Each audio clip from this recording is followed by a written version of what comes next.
성경 교독하겠습니다. 말씀은 시편 56편 1절부터 13절까지입니다. 시편 56편 1절부터 13절, 구약 842쪽에 있습니다. 교독하겠습니다. 하나님이여 내게 은혜를 베푸소서. 사람이 나를 삼키려고 종일 치며 압제하나이다.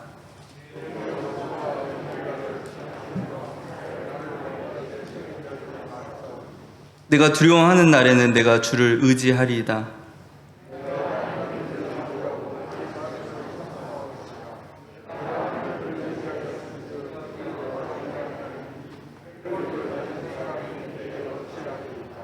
그들이 종일 내 말을 곡해하며 나를 치는 그들의 모든 생각은 사악이라.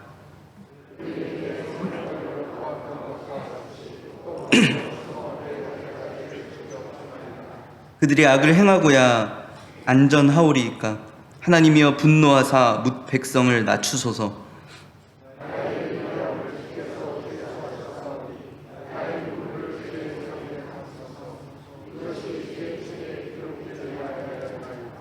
내가 아르는 날에 내 원수들이 물러 가리니 이것으로 하나님이 내 편이심을 내가 아나이다.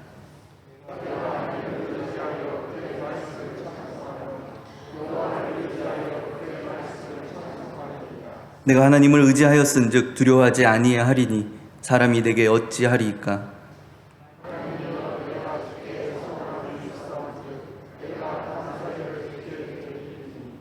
주께서 내 생명을 사망에서 건지셨음이라.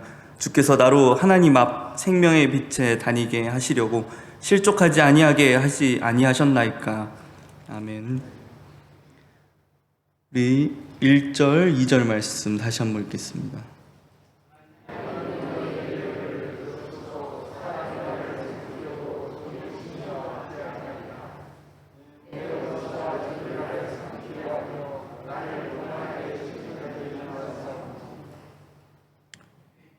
(5) 절과 6절 말씀 읽겠습니다.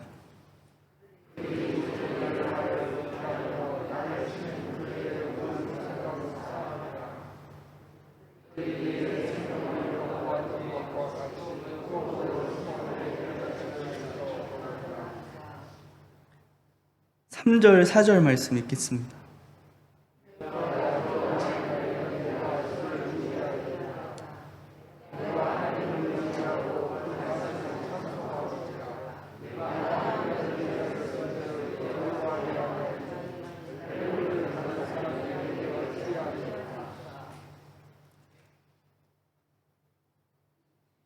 (10절) (11절) 말씀 읽겠습니다.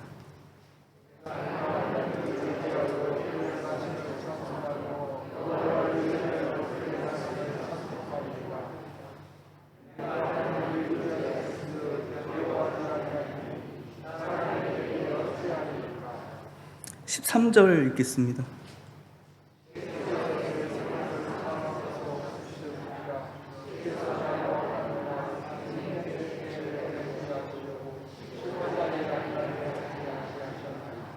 마지막으로 9절 말씀 읽겠습니다.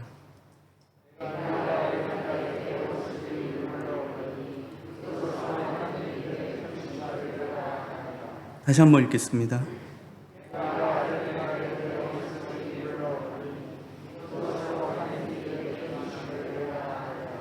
하나님이 내 편이심을. 할렐루야. 하나님이 허락하신 이 귀한 시간을 통하여서 하나님께서 주시는 하나님의 마음을 깨닫는 저와 여러분들 되기를 소망합니다. 저와 또 우리 은혜전도사님이 코로나 확진이 되었었습니다. 그래서 한 주간 자리를 비우게 된 부분 죄송하다는 말씀을 드립니다. 저와 여러분들 계속해서 이 수요일 예배를 통해서 이 시편을 나누어 가고 있습니다. 현재 다윗의 인생 후반부를 이야기하고 있는 시편 제2권의 시들을 함께 살펴보고 있고요. 오늘 시편 56편인데요. 지난 시간까지 신앙의 중요한 교훈들을 담고 있는 마스길 시편들을 우리가 살펴보았습니다. 밧세바 사건 이후 고난과 환난, 탄식으로 가득 찬 다윗의 인생 그 자체를 하나님은 교훈으로 우리에게 전달해 주셨습니다. 이 교훈들을 살펴보면 우리는 누구를 발견하게 되나요? 잘못되고 어그러진 그 인생을 버리지 않으시고 하나님의 백성들을 위한 교훈으로 삼으시는 하나님, 썩은 갈대, 꺼져가는 등불 같은 그 인생마저 하나님의 영광을 위해 사용하시는 권능의 하나님을 우리는 발견하게 됩니다. 우리는 그 하나님 앞에 우리의 인생을 그저 내어드리면 됩니다. 어떻게 잘 꾸며서 형태를 잘 갖춰서 잘 준비되어서 하나님께 드리는 것이 아니라요, 지금 하나님께서 쓰시겠다라고 하시면 지금 드리는 것입니다. 저 여러분들의 인생 주 뜻 안에서 온전히 쓰임받길 주님의 이름으로 축원드립니다. 오늘 시편 56편, 오늘 나누는 이 56편부터 여러분들 60편까지 새로운 제목을 가진 시들이 등장합니다. 성경 보시면 56편 제목 첫 부분에 다윗의 무슨 시라고 이야기하고 있나요? 믹담시라고 이야기합니다. 오늘 본문 시편 56편부터 60편까지 5편의 시가 이 믹담시가 있고요. 우리가 시편 제1권의 시들 중 16편 시를 믹담시라고 이야기했습니다. 16편 전에 나눴던 시입니다. 150편이나 되는 시들 중 딱 6편의 시편들이 믹담시라는 제목을 가지고 있습니다. 그 16편을 나누면서 이야기했지만요, 이 믹담시는 이런 별명을 가지고 있는 시입니다. 시편의 황금시다라는 별명입니다. 믹담이 정확히 무엇을 말하는 시인지는 알 수 없으나 이스라엘 사람들에게 또 하나님에게 있어서 이 시들이 황금처럼 여겨지는 시라는 것입니다. 그리고 주석을 찾아보면요, 이 믹담을 70인역에서는 스텔로그라피아, 즉 벽에 새겨진 글 또는 기둥에 새겨진 글이라는 의미로 전해집니다. 그러니까 다윗이 편하고 안정된 상황에서 책상에 앉아 좋은 종이에 쓴 글이 아니라는 것이죠. 시편 16편도 그렇고 이 시편 56편부터 이후에 나타난 믹담 시들의 내용을 살펴보면 알 수 있겠지만요, 다윗이 고난의 상황에 놓여 있을 때 급박한 상황에서 쓴 시라는 것을 알 수 있습니다. 그러니까 찬양할 수 없는데, 찬양할 수 없는, 정말 급박할 수, 정말 도망치지 않고는, 정말 그 상황을 벗어나지 않고는 정말 견딜 수 없는 급박한 상황에서 나오는 찬양의 시라는 것이죠. 이것을 보면 우리 성도의 입술에서 나오는 찬양이 단순히 우리 인생이 기쁘고 감사가 채워져야지만 할 수 있는 것이 아님을 알게 되는 것입니다. 고난 속에서도, 아픔 속에서도 하나님을 찬양할 수 있는 것, 그런 사람들이 성도라는 것을 성경은 우리에게 가르쳐주고 있습니다. 그리고 그 하나님은 그런 성도의 찬양의 고백을 황금처럼 여겨주신다라는 거죠. 무엇보다도 다윗이 범죄한 이후 겪은 이 고난의 상황들, 어떻게 보면 징계이고 심판과 같이 여겨지는 상황입니다. 근데 그 가운데서도 다윗은 자신의 입술 안에 저주와 악으로 죄를 채우지 않고 찬양을 채우고 있다라는 것입니다. 하나님은 그 다윗의 찬양을 황금처럼 여겨주신다라는 거고요. 오늘 본문을 함께 살펴보면서 다윗이 어떤 상황에서 하나님을 찬양하고 있는지 우리가 함께 살펴보도록 하겠습니다. 먼저 56편의 제목을 다시 한번 살펴보면요, 믹담시이고요, 또 인도자를 따라 요낫 엘렘 르호김에 맞춘 노래라고 합니다. 이것은 이스라엘 노래의 형식이나 음률의 특징을 이야기하는 표현일 것입니다. 그리고 그 뒤에 상황이 그려져 있습니다. 어떤 상황이 이야기되고 있죠? 다윗이 가드에서 블레셋인에게 잡힌 때에, 여러분들 어떤 상황입니까? 다윗의 인생 후반부에 이런 상황은 사실 없죠. 이 상황입니다. 우리가 전에 살펴보았던 시편 34편과 동일한 상황이거든요. 34편의 제목에 이 상황이 기록되어 있습니다. 어떤 상황이 기록되어 있냐면요, 다윗이 아비멜렉 앞에서 미친 채 하다가 쫓겨나서 지은 시라는 것입니다. 사무엘상 21장의 상황이죠. 다윗의 인생에 있어서 참 가리고 싶은 치부와 같았던 사건, 사울을 피하여 도망가다가 오죽했으면 적국인 블레셋 땅으로 도망갔던 다윗입니다. 그런데 가드왕 아기스, 또 그의 신하들이 이 다윗을 알아본 거죠. 해서 이 신하들이 이야기합니다. 사울이 죽인 자는 천천히요, 다윗이 죽인 자는 만만이라고 불렸던 그 다윗 아닙니까? 다윗이 이 소식을 듣고 아기스 앞에 불림을 받아 가게 되는데 미친 척을 했다라고 합니다. 그리고 이 이후에 다윗은 광야에 있는 아무도 없는 아둘람 굴로 도망하게 되죠. 살아남기 위하여 얼마 전까지만 해도 자신 앞에서 벌벌 떨던 이 블레셋 사람들 앞에서 미친 척까지 해야 했던 다윗의 심정, 그 수치, 상처받은 다윗의 마음입니다.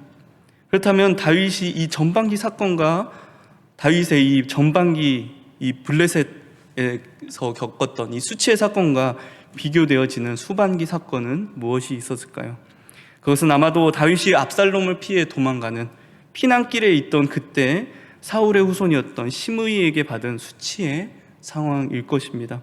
전 시간에도 제가 잠깐 언급했던 사무엘하 16장의 상황입니다. 다윗 왕과 도망하는 자들이 함께 바후림이라는 지역을 지나가게 됩니다. 근데 거기에 사울의 친족 시므이라는 사람이 다윗을 향해 그 도망하던 다윗을 향하여 돌을 던지며 저주했다라는 거죠. 사무엘하 16장 7절 8절 말씀입니다. 제가 여러분들에게 읽어드리겠습니다. 시므이가 저주하는 가운데 이와 같이 말하니라. 피를 흘린 자여, 사악한 자여, 가거라 가거라.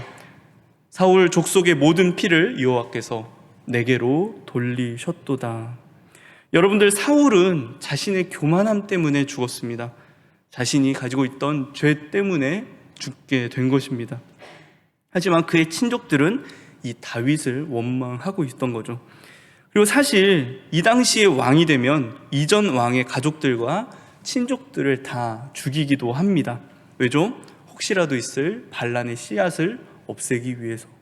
하지만 다윗은 사울의 남은 자녀인 무비보셋을 살려주다 못해서요, 자신의 자녀들과 함께 그 식탁에서 식사하게 했고요, 사울의 친족들 역시 이 한 지역에서 살아갈 수 있게 용서와 은혜를 베풀었다라는 것입니다. 그런데 그 시므이가 이 용서, 이 은혜를 생각하지 않고 다윗이 위급한 상황이 되자 저주하고 있다라는 거죠. 은혜를 베풀었는데 저주가 찾아옵니다. 다윗 혼자도 아니고 따르는 모든 사람들 앞에서 수치를 받게 되는 거죠. 다윗은 이 상황을 두고 원통하다라고 표현합니다. 사무엘하 16장 12절 말씀입니다. 제가 읽어드릴게요. 혹시 여호와께서 나의 원통함을 감찰하시리니. 우리 한국 사람들에게 있어 이 원통함이라는 표현은 분노와 슬픔이 참아지지 않아서 터져 나오는 감정의 표현을 우리는 흔히 원통함이라고 표현합니다. 우리 한이라는 표현도 사용하죠. 억울함이라 슬픔, 이 상처가 해소되지 않고 쌓여서 응어리진 상태를 우리는 한이라고 이야기합니다. 근데 오늘 시편의 이 원통함은요, 조금 다른 의미입니다. 응어리져 있고 쌓여있는 한이라는 의미보다도요, 전도서가 이야기하는 헤벨과 같은 표현이라는 것이죠. 헛됨, 그러니까 모든 것이 와르르 무너져 있는 상태, 돌 위에 돌 하나도 남김없이 무너져 있는 상태입니다. 그러니까 분노보다도, 이 원통함은 분노보다도 사실 극도의 절망감과 무기력함을 지금 다윗은 느끼고 있는 것입니다. 이 정말 내 인생에 극도로 절망하게 되고 또 무기력감을 느끼는 사람들은요, 넉나간 사람처럼 있습니다. 다 포기해버린 것보다도 막 분노에 사서 차라리 우리가 울분을 토해내는 것, 감정을 표출해내는 게 낫죠. 근데 진짜 절망감에 빠진 사람들은, 무기력한 사람들은 울 힘조차 없다라는 것입니다. 내가 뭘 해도 해결될 수 있는 게 없으니까 아무것도 할 수가 없는 거죠. 오늘날 많은 사람들이 이런 깊은 절망감 속에 살아가고 있습니다. 내 인생이 어디서부터 잘못된 거지, 어디서부터 어디까지 고쳐야 할지, 정말 내가 손댈 수 없이 망가진 것 같아서, 내 인생이 완전히 무너진 것 같아서 절망감을 가지고 무기력하게 살아간다라는 것입니다. 또 우리 그리스도인들 가운데서도 이런 영적인 무기력감 속에 있는 분들이 있습니다. 혹시 오늘 이 자리에 나와보신 우리 지체들 가운데 이런 무기력감 속에 놓여 있는 우리 성도분들은 없으신지요? 아마도 이런 상황일 겁니다. 저 자녀, 내 가족 구원해야 되는데 꿈쩍도 하지 않는 저들을 바라보면서 우리는 무기력감을 느낍니다. 내가 그렇게 오래 믿었는데, 그렇게 오래 기도했는데 하나님께서 응답하지 않으시는 것처럼 느껴지는 거죠. 또 이 세대 속에 놓여있는 이 한국교회의 상황을 바라보며 많은 사람들이 사실 변화를 외칩니다. 그런데 정작 아무것도 하지 못한다라는 거예요. 많은 그리스도인들이, 많은 교회 지도자들이 무력감을 느끼며 오늘날 살아간다라고 이야기됩니다. 우리의 신앙 가운데 이런 영적인 무기력감이 찾아올 때 우리는 어떻게 해야 하는 것입니까? 우리 시편 56편을 통하여서 우리의 신앙이 다시 재정비되었으면 좋겠습니다. 오늘 다윗이 느끼고 있는 이 깊은 무력감을 여러분들 생각하시면서 56편을 읽어 나가도록 하겠습니다. 우리 1절 말씀입니다. 우리 다시 한번 1절 말씀, 이 다윗의 감정을 좀 생각하면서요, 1절 말씀을 다시 한번 읽어보겠습니다.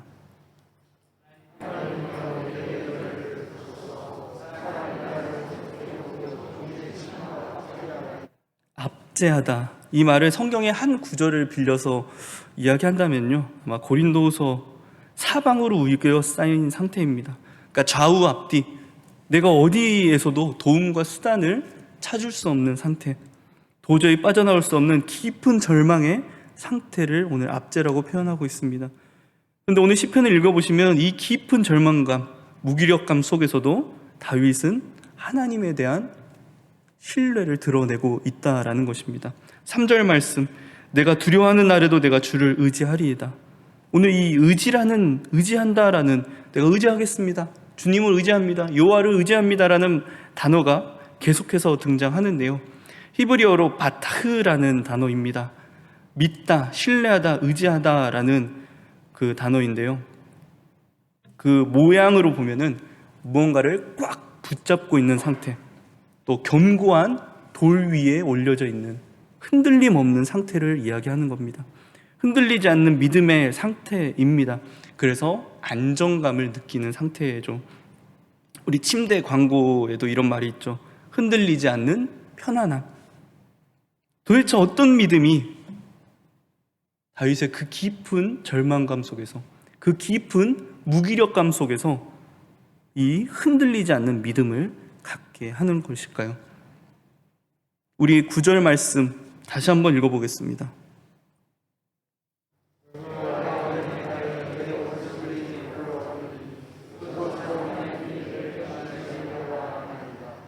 어떤 믿음이죠? 하나님이 내 편이심을 아는 것입니다. 한글 성경으로는 내 편이라는 표현이 나왔는데요, 히브리어 원문을 가지고서 이야기하면요, 하나님이 나의 하나님이심을 안다라는 것입니다. 세상에 그 어떤 것이 사라지고 세상에 그 모든 것이 무너져도 하나님이 나의 하나님, 내 편임을 아는 믿음을 오늘 다윗은 가지고 있다라는 거죠. 여기에서 우리가 살 수 있게 되는 것입니다. 여기서 내 편이라는 이 표현은요, 내가 무슨 짓을 해도, 내가 어떤 상태에 있어도, 어떤 부족함을 가지고 있어도 하나님께서 나를 버리시지 않는다라는 믿음입니다. 세상의 모든 사람들이 날 손가락질해도, 세상의 모두가 날 버려도 우리 사실 이 믿음 가지고 있죠. 우리 부모님만은 내 편이 되어주실 거야. 자녀들의 믿음입니다. 부모와 자녀의 관계, 바로 이런 관계입니다. 세상 그 어떤 것으로도 끊을 수 없는 관계가 부모와 자녀의 관계입니다. 그리고 하나님께서는 그 우리의 믿음을 친히 증명해 내셨습니다. 우리가 심지어 우리가 그 믿음이 없었음에도 하나님께서 나를 버리지 않으셨을까? 하나님 과연 나를 사랑하십니까? 라는 그 의심 속에서도 하나님은 그분의 신실하심으로 우리의 손을 끝까지 놓지 않으셨던 분입니다. 내가 끊어낸 관계를 무엇을 통하여서 다시 회복해 주신 분이시죠? 예수 그리스도의 십자가 사건을 통하여 다시 회복해 주신 것입니다. 예수님께서 십자가 위에서 말씀하십니다. 이 마가복음에 있는 말씀인데요, 예수님께서 십자가 위에서 말씀하시는 가장 유명한 말씀 무엇이죠?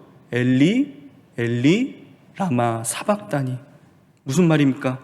나의 하나님, 나의 하나님, 어찌하여 나를 버리셨습니까? 세상 그 어떤 관계보다도요, 하나님과 예수님의 관계는 끊어질래야 끊어질 수 없는 관계입니다. 하나님과 관계, 사실 하나님이 예수님이시고 예수님이 하나님이시잖아요. 그리고 하나님은 그 예수님과 아버지와 아들의 관계이십니다. 그런데 십자가 위에서만큼은 예수님께서 하나님과 끊어지셨다라는 거예요. 그게 예수님에게 있어서 가장 큰 고통이고 고난이었습니다. 사람들에게 버림받고 수치당하고 채찍에 살이 찢어지고 창에 찔리는 그 아픔은 아무것도 아니었다라는 것이죠. 하나님과의 관계가 끊어지는 그 아픔이 예수님, 독생자 예수님에게 있어서 가장 큰 고통이었다라는 것입니다. 그런데 그런 그분께서 그 십자가 위에서 하나님과 끊어짐을 당하셨습니다. 버림을 당하셨습니다. 그 버림은, 그 끊어짐은 우리가 당했어야 하는 단절이고 버림이죠. 그런데 예수님께서 그것을 경험하심으로 저와 여러분들과의 하나님의 관계를 이어주셨다라는 거죠. 지금 저와 여러분들은 예수님께서 이어주신 하나님과의 그 새 언약의 관계 속에 놓여있는 사람들입니다. 하나님과 우리와 관계는 이제 정말 끊을래야 끊을 수 없는 관계가 된 것입니다. 그 관계를 고백하는 것이 바로 나의 하나님, 하나님은 내 편이십니다 라는 믿음의 고백입니다. 오늘 다윗이 하나님과 자신이 그 관계임을 믿고 있습니다. 이 하나님이 내 편이시라는 것이요, 내가 아무렇게나 살고 죄를 지어도 하나님이 그냥 모른 척 해주시고 다 옳다 해준다라는 말씀이 아닙니다. 죄는 분명 하나님과 우리와의 관계를 끊어 놓습니다. 성경이 분명히 우리에게 증거합니다. 우리가 하나님과 끊어지게 되면요, 우리는 무능력한 존재가 됩니다. 그런데 죄는 끊임없이 우리에게 속삭이며 이야기하는 거죠. 넌 할 수 있어. 넌 뭐든지 할 수 있어. 너는 뭐든지 문제가 없어. 너에겐 아무런 문제가 없어라고 죄는 우리에게 속삭여 준다라는 것이죠. 근데 죄에 물들어 있는 인간이 해야 할 가장 첫 번째 단계는 바로 내가 무능력한 존재임을 깨닫는 것입니다. 그것을 발견하는 것입니다. 내가 아무것도 할 수 없는 존재임을 아는 것이 바로 죄인인 저와 여러분들이 해야 할 첫 번째 단계입니다. 구원이 여기에서 시작되는 것입니다. 사실 다윗이 그 피난길을 떠나며 무엇을 가지고 기도했을까요? 하나님, 이것 좀 회복해 주세요라고 기도했을까요? 이 문제 좀 빨리 회복해 주십시오라고 기도했을까요? 아니요. 밧세바의 사건을 반드시 기억했을 것입니다. 죄 앞에서 무능력했던 자신, 하나님 앞에서 무능력했던 자신의 모습을 다윗은 발견했습니다. 고난을 당해서 상황이 힘들어서가 아니라 사건을 통하여 발견되는 자기 자신의 무능력함을 다윗은 탄식한다라는 것이죠. 그래서 충실한 부하 아비새가 이야기합니다. 저 죽은 개와 같은 시므이를 제가 당장 가서 죽이겠습니다. 다윗에게 그런 능력이 있었습니다. 그 사울을 피하여 도망갈 때는 혼자였고 그 블레셋에게 정말 아무것도 할 수 없는 그 자신이었거든요. 근데 여기에서는 아비새도 있고 또 많은 자신의 그 장군들을 거느리며 떠나는 그 피난길이었습니다.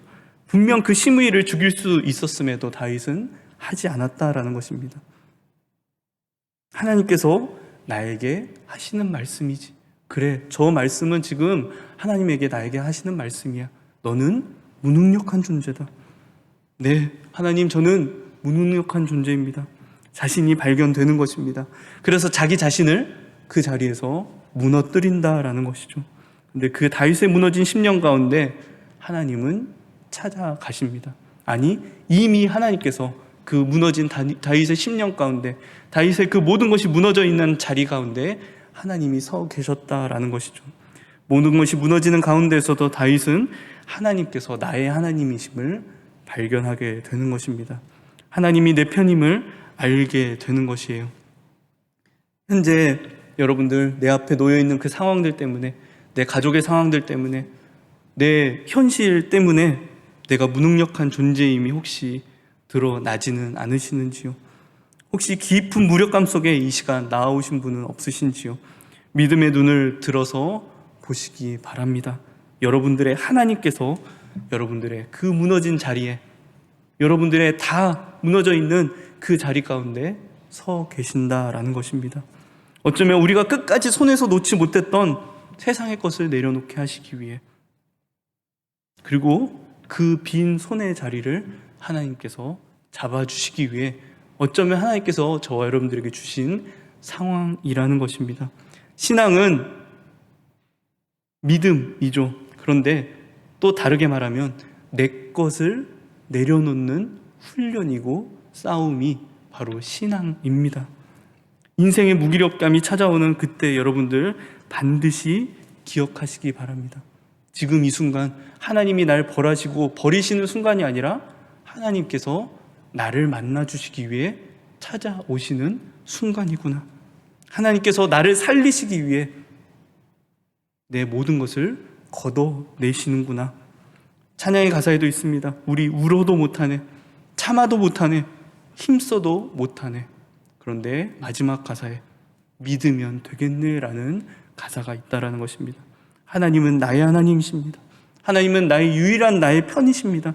우리가 이 믿음을 소유할 때 내 앞에 펼쳐진 그 상황은 도저히 하나님을 참 의지하기가 어려운 상황이지만 우리는 그 상황 속에서도 흔들리지 않는 안식을 소유하게 되는 것입니다. 우리 13절 말씀을 보시면요, 실족이라는 단어가 나옵니다. 이것은 그냥 잠깐 삐끗해서 넘어지는 그런 의미가 아니라요, 도저히 땅을 딛고 설 수 없을 만큼, 내가 이 두 다리를 지탱할 수 없을 만큼 땅이 흔들리는 상황을 이 실족이라고 이야기하는 것입니다. 다윗에게 있어서 그 모든 상황들, 악인들이 종일 내 말을 곡해하며 나를 치던 그들의 생각이 사악으로 나를 바라보고 내 생명을 뺏기 위해 항상 엿보고 내 발자취가 어디로 가든지 악인들의 눈이 항상 따라온다고 할지라도요, 그래서 내 인생의 상황만 놓고 보면 두 다리를 지탱할 수 없을 만큼 흔들리는 실족의 상황이지만 그 가운데서도 나는 여호와를 의지하겠습니다. 그 가운데서도 나는 흔들리지 않습니다. 나는 평안합니다. 나는 안전합니다. 라는 그 사실을 믿음으로 고백하고 있다는 것입니다.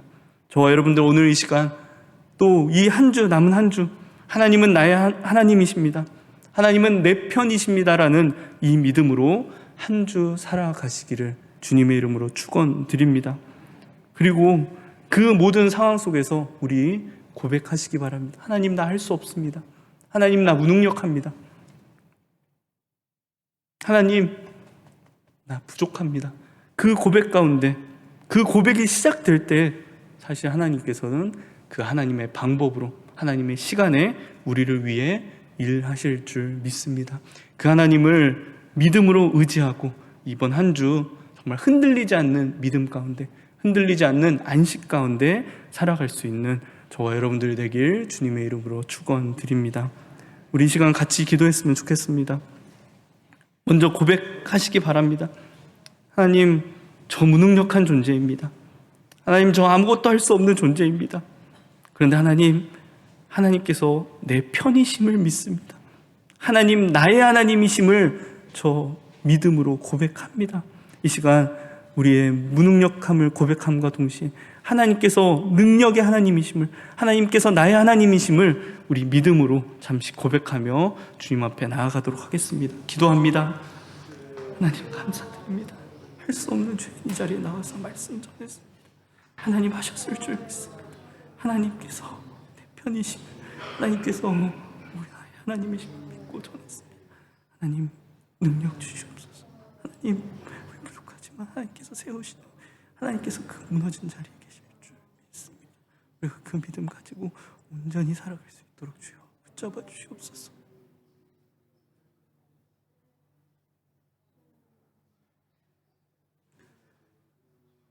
기도하겠습니다. 우리를 살리시기 위해 이 시간 찾아와 주신 주님, 진심으로 감사드립니다. 할 수 없는 죄인들이 이 시간 우리의 무능력함을, 우리의 부족함을, 우리의 할 수 없음을 주님 앞에 고백드립니다. 그럼에도 불구하고 하나님은 나의 하나님이심을, 하나님께서 나의 편이심을 시간 함께 고백드립니다. 주님, 우리의 무너진 삶의 자리 가운데 찾아오셔서 그 자리에 계실 줄 믿습니다. 우리가 그 하나님을 붙잡고 정말 흔들리지 않는, 세상이 정말 흔들리고 세상이 정말 무너질 것 같은 그 위협의 상황 속에서도 우리 흔들리지 않는 안식을 가지고서 정말 기쁨과 감사로 살아갈 수 있는 이 한 주 될 수 있도록 주님 붙잡아 주시옵소서. 감사드리며 예수님의 이름으로 기도드립니다.